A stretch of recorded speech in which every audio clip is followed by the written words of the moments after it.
Hi and welcome back. If you're new to the channel, my name is Vince. Thanks for stopping by. You're very welcome here indeed. So a new study out of the University of Oxford in the UK has set forward the notion that we are not actually living any longer, but just that we're not dying at such a young age. Well, that's enough waffling off me. Let's jump into the presentation and see what this latest study from the University of Oxford has got to offer.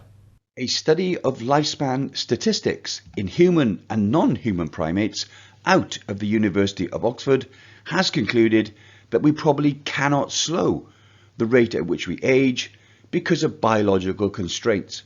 Now, there are links in the description below to the studies and articles I used to put this presentation together. Life expectancy has increased since the mid-1800s by around 3 months per year. These gains have resulted from shifting most deaths from early to later in life, with no evidence of slowing the rate at which mortality increases with age. The increase in human life expectancy in developed countries has increased steadily through improvements in public health and lifestyle. And as a result, more people are living long enough to suffer from age-related loss of function and age-related diseases. And as a result, there is now a need to improve the health of older people. Across species, rates of aging are strongly correlated with other aspects of life history, such as pre-adult mortality, age at first reproduction, birth rates, metabolic rates, and the length of a generation, as well as morphological traits such as adult body size and growth rate. These correlations suggest that aging evolves in concert with a suite of other traits, which may produce constraints on the rate of aging within a specific species. Indeed, researchers have long hypothesized that the rate of aging is relatively fixed within a species, not only in humans, but in other animals too. The study set out to test the invariant rate of aging hypothesis, which says that a species has a relatively fixed rate of aging from adulthood.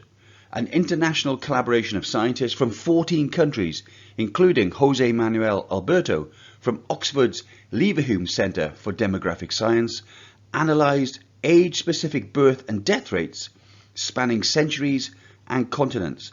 Led by Fernando Colchero of the University of Southern Denmark and Susan Alberts of Duke University in North Carolina, the study was a huge undertaking that required monitoring of wild populations of primates over several decades.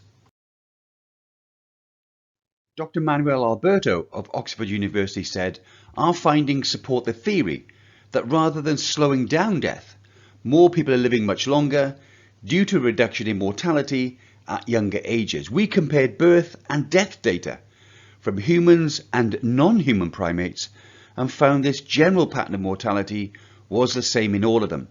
This suggests that biological rather than environmental factors ultimately control longevity."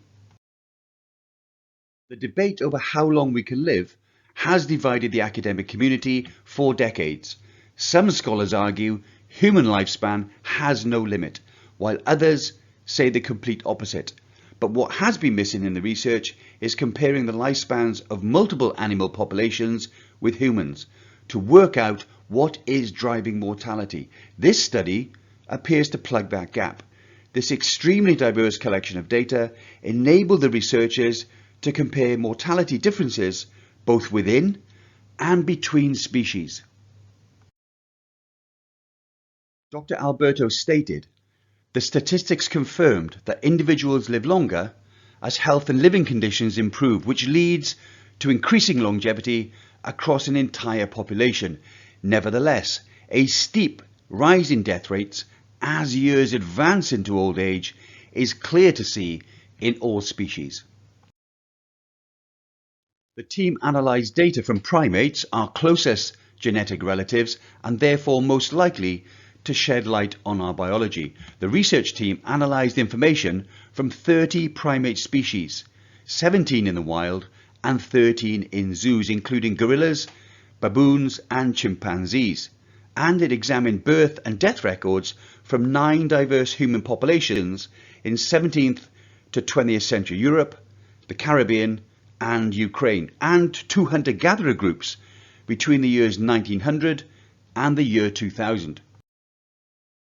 All the datasets examined by the team revealed the same general pattern of mortality, a high risk of death in infancy that rapidly declines in the immature and teenage years, remains low until early adulthood, and then continues to rise as we age.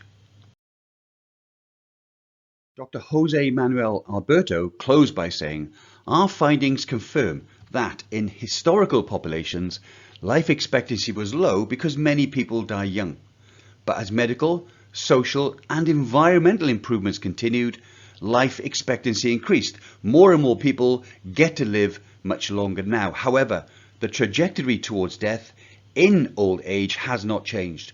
This study suggests evolutionary biology trumps everything else, and so far medical advances have been unable to beat these biological constraints." So, what of the future? Well, the team hopes its findings will lead to a greater understanding of the ecology and evolution of a wide range of animal species worldwide and contribute to their future conservation. As always, I hope you found that interesting or informative, and for this particular presentation I hope you found it thought-provoking. I've got a couple of points I'd like to address and questions I'd like to ask about the study, and I'd be interested to see what your thoughts are. Am I over-extrapolating the data in a logical way, or do you think I'm just clutching at straws? So this study is into lifespan. My personal journey is about my health span, and I hope yours is too. If I'm destined to die at the age of 80 or 85, then so be it. But I would prefer that I died in my sleep, and the day before that I was either at the gym or at the beach playing with my grandchildren, and not helped out of my wheelchair into my deathbed by my caregiver. The other thing is that this covers lifespan and chronological age and not epigenetic age. My epigenetic age at the moment is between 4 and 5 years younger than my chronological age. So my 80 or 85, I'm thinking that's closer now to maybe 84, 85 or 89. Also, think about what David Sinclair says when he was interviewed by Ed Milet, that for every 4 years longer we live, technology advances in such a way that it adds another year to our lifespan. And I'm hoping that year to our lifespan is also a year to our health span. If that's the case, then my 80 or 85 could actually be closer to 95 or 97. Tell me what you think about that. Well, that's it for today. I hope you found this particular presentation interesting. I look forward to seeing you in the next video. As always, please take care, stay safe, and I'll see you soon. Bye for now.